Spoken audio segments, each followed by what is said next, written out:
Hello and welcome. I'm delighted to say that we have Amandine here from Château Beauchêne, and we're going to be tasting one of her wines, which she selected, and talking a little bit about the estate and the environmental credentials and lots of other tidbits. But welcome, Amandine. Thrilled to have you on. How are you doing, first of all? Good. Thank you. Thank you very much for having me and for having the meet. It's not meet the grower. It's a glass with a glass with the grower. But yeah, no, thank you. It's lovely to have a chat and to explain a bit the estate and all that. Yeah, and I hope I will answer all the questions. I'm sure you'll know the answers. Don't worry about that. So we're going to try and keep this short but sweet. Would you be kind enough just to explain a little bit about the history of Beauchêne and where you fit into the picture? Yes. So we have had vines in the family since the French Revolution, so 1794. So a long time ago. So these are the first sort of trace we had from vines in the family. Then if I go forward for a bit, and so my grandparents, my dad's parents had the estate. They had about maybe 30 hectares or a bit less. My father took over the business when his dad died in yeah, that's the family. So my father took over the business in the early 70s with my mum, and he decided to carry on making wine and to at the same time create a négoce, so buying the wine from other growers and selling it and bottling it and then selling it with their own marketing, etc. And so for a while, this business was doing very, very, very well. And they were quite successful in France and in the export. And then in the late 80s, they decided to, early 90s, to sell the business and to concentrate only their time and their effort into their own vines. So they bought Château Beauchêne. So the actual chateau hasn't been in our family for many, many generations. So they bought it with aside to it 40 hectares of vines. So that brings up to now 70 hectares in total with the vines they bought. We have mainly Côte-du-Rhône, then we have a bit of Côte-du-Rhône village, and then some Châteauneuf-du-Pape. So out of the 70 hectares, for example, to give you an idea, we have 8 hectares of Châteauneuf-du-Pape. So it's not very much. On Côte-du-Rhône and Châteauneuf, we are white. Again, very small quantity of white.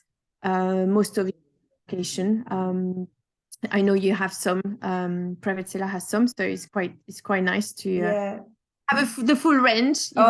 The white is fabulous as well. Yeah, I've been lucky enough to try it. It's beautiful, beautiful wine. Yes. If you haven't tried it already, then you must try it if you're listening to this. It's worth doing it. Yes, definitely. So that's the story of the sort of how the estate evolved in the past. My parents are still working in the estate. My dad is the winemaker. My mom works in the office and do finance, accounts, and administration and all that.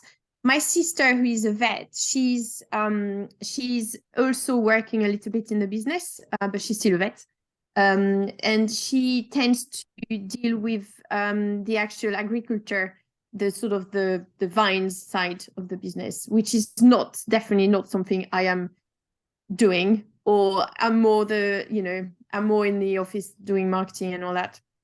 So I started, personally, I arrived in England. So yeah, for everybody, I live in England, but I arrived in England 20 years ago and started working for different wine merchants and met the Private Cellar crew, Private Cellar. And so that was 20 years ago. And then decided in 2004 that I had enough and I wanted to work for my family. So in 2004, I started working for the marketing side and the export side. So I was traveling quite a lot and then doing the, things, websites and all that and marketing. And then that's when I started selling to Private Cellar.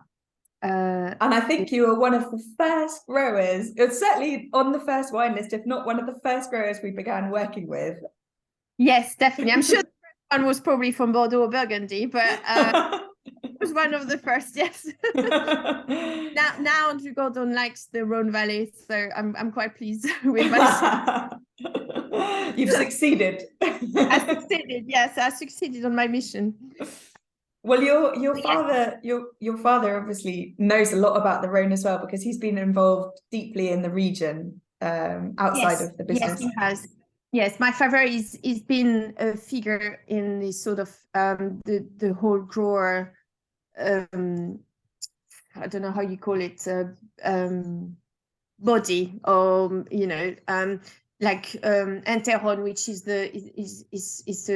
it's the regional body, isn't it? Yes, I don't know how to explain it, but yeah, it's a regional body that is supposed to promote the Rhone Valley wines outside France. Well, outside France mainly. They do things in France as well, but it's very, very helpful for all the growers. And he used to be president and is president of the Université du Vin in Suze-la-Rousse, which is quite a good university in wine in Suze-la-Rousse. He's been involved with a lot of things like that, so he's quite a figure in the business. Yeah, definitely. He knows a thing or two about the region then. He knows a thing or two, yes. It's hard to compete. Well, because we're keeping this an abridged version, a shortened version, Short. I must move on because I'm very excited to taste the wine. Now, Amandine, you've selected La Terroir as the wine which you would like to represent Beauchêne. Yes. Why have you chosen this wine? So for a few reasons, mainly it's our top Côte du Rhône for a start. So we have different Côte du Rhône, and that you have as well in Private Cellar. And this is our top one. It's a vine that is from a terroir, which is where my grandmother's house is, or was, but now my sister's house, but very close to Châteauneuf-du-Pape. So it's between Orange and Châteauneuf-du-Pape. Okay. So we have a road between our Côte du Rhône terroir and our Châteauneuf-du-Pape vineyard. So it makes such a lot of sense, actually, because it's so Châteauneuf in style, isn't it? It's outstanding. Exactly. Yes. So you have all the characteristic of a Châteauneuf-du-Pape, but you don't have the price. And it's a very, very good example of what you can do with a Côte du Rhône. You have exactly the same terroir. You have the galets, the stone. You have the same soil. We have mainly old vines. So if I remember, I think the last planted were 50 years ago. It's very old vine. So the yields are very low. It's a wine actually for some years we haven't made because it was not good enough. It's a very special wine, and it's good value, and I think it represents very well what a good Côte du Rhône can be, and without a lot of people may think Côte du Rhône is just it's cheap or whatever, but you can find really, really good Côte du Rhône and still at a good price. And I think it's a very good wine. Yeah. So it's aged in oak for a little bit as well. We do basically everything almost as the Châteauneuf-du-Pape with this wine. So the grape varieties are very similar. Grenache, you have a bit of Syrah, a tiny bit of Mourvèdre. Again, aged in oak only partly. We don't like to age the wine very much. My dad tends to like his wine still fruity and approachable. That works as well for the Châteauneuf-du-Pape. So we don't want too much of an oak taste. It's a Côte du Rhône that actually can age. People think that Côte du Rhône, you have to drink it straight away, and some, yes, but this one you can definitely age a little bit. It needs something to eat with it. It needs, it's a foodie wine, I think. It's, you can imagine, I don't know, having a nice casserole or it works with a barbecue as well. So, yeah, any meaty food would go very, very well. And I think it's even light enough to have, I don't know, a complicated salad with it. Definitely. I mean, I think there's a reason why it's one of our top selling wines of all time. It's just outstanding value for money. And I think there's so much fruit concentration and complexity. And I'm tasting the 2020 vintage, which is our current vintage. Yes. Which is really outstanding. There's a tiny bit of development going on, but really it's still super fresh. Yes, exactly. But approachable, which is fabulous. I'm wondering whether, because there's so much fruit density, I know that you have a very unique attitude towards sustainability and the way which you look after the vines. Perhaps you could just explain a little bit about your attitude. Yes. So we always been culture raisonnée. We always been like this. We never, culture raisonnée is basically you don't use pesticide and all that. You use only things when you really, really need it. You try to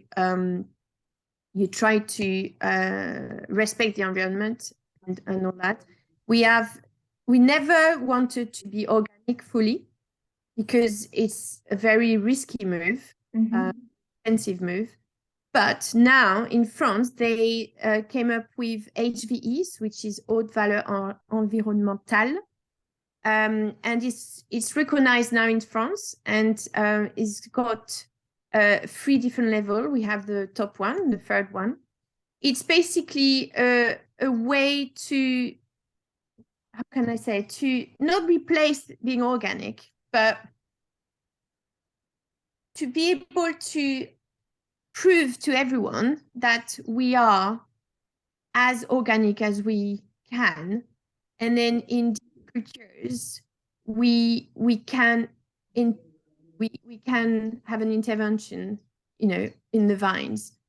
It proves as well that you're working on your biodiversity in the vines. So we've planted rows in between the vines of grass, so different grass, so not any grass, so the grass that would work the best in our soil and in our area, because we've got, obviously, not compared to Burgundy, we don't have lots of water, so it helps retain the water, it helps the diversity of the soil, it helps with the diseases, it helps with lots of things. So we've done that. We've got bees, we've got so many things towards being as environmental friendly as we can. And you have other animals as well who share the vineyards, don't you? Yes. So sometimes we have, especially in this vineyard, actually, because we never tried the other ones, but in the Terroir vineyard, that's where my sister now lives. So she lives in my grandmother's house. So she's got an eye on the vineyard non-stop. Wow. 7. So in this vineyard, we had sheep as well to cut the grass. Oh, I love it. And I have to share the picture quickly of the chateau, because it is so beautiful and you can almost feel the biodiversity, and it looks very alive and stunning. Yes, so we have lots of, when you go there, it's very green, and it's very, we try our best to be as environmental, and it's not an easy task, but it's definitely more manageable, we think, than being completely organic. And it is a certification that is certified by the government, so it's every year they come and they check, and they you have some, and they have to you have to prove, with numbers, with analysis of the vines, of the wine and everything. You don't have any deposit, any I'm looking for the word. Any pesticide residues and That's things like it. this. Yeah. Yeah. So you have all this. So it is a proof, and it is for the customer that you're doing something. Well, I think it really shows, and I think the wines I love all of your wines. I'm a huge fan. But when you chose this one in particular, I was delighted because it's a family favorite and we'll enjoy drinking it tonight. And it's also available in magnums for anyone who is a fan, which is just the perfect wine for a dinner party. Indeed. So I could carry on talking forever, but I'm going to stop now and say thank you very, very much to Amandine. And thank you so much for talking us through Le Terroir as well. We feel very lucky to have you. Okay. Well, thank you. It's a pleasure. Bye-bye.